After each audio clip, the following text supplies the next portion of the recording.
You talked about like there's a lot of content online or people that are expert with. One other thing that I see, and maybe if you, whether I don't know whether you see it, but there is a plethora of like a huge amount of content or ideas out there. Everyone is giving you an idea what to do. Um, but the society is somehow we have gotten stuck with is everyone has an idea, to your point, right? So everyone has an idea, and the challenge is uh, all of us go through these day to day and we procrastinate.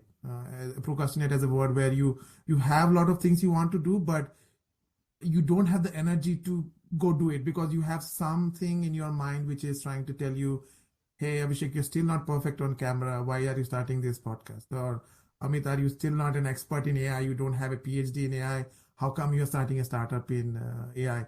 So it could be in career, but also it could be in other facets of life where we want to do it but we don't, and we procrastinate. um, do you feel that, and if you do, how do you try to get over it?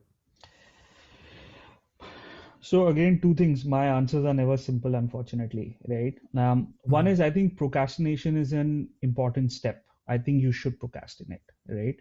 Um, because procrastination helps you understand the urgency and the depth of desire that you have for something, right?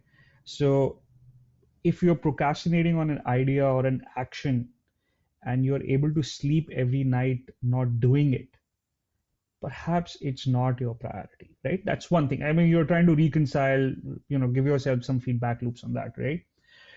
But it's equally important on the procrastination side because sometimes you have ideas, but you've not really thought through the implications or you've not let them mature to the point they should, right? I used to be very quick about like giving feature feedback to my team because it came to me in my sleep, right? But now I've thought, okay, I'm going to make a list, I'm going to procrastinate, and only when I feel I've thought through it, because many of those ideas went bad actually, right? So that's part one. I think procrastination in itself is important because it helps you mature the idea or understand if that idea in itself or that topic is important to you. But on the other hand, I think when I was doing my startup and I had all the same questions, I actually went to one advisor who became an investor in the company. And I said, no, look, I don't have a co-founder with me. I have an idea, but I have no product roadmap for it. I have no clients. I have no money, right? And his sort of like question back to me was, do you think doing the job you're doing today, you're getting any of those?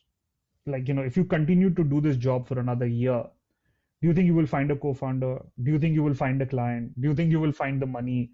Mhm. Will any of your sort of base conditions that you need to get your startup going be met? And the answer instantly was no, right? I mean, if I did this for another year would go by.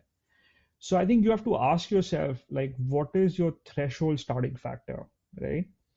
And in whatever you're doing, right, is it helping you get closer to those threshold factors or not? In most cases, you will realize they're not. And therefore, you will have to systematically pull yourself out. So I actually left my job. I could have done this as a side hustle or whatever, but I decided to quit my job, spend 3 months ideating on this before launching the company, right? But that was the only way. And as luck would have it, I didn't want a co-founder, but that was a question. But I did get the money, I did get the clients, I did get a product, but that journey only started after the fact.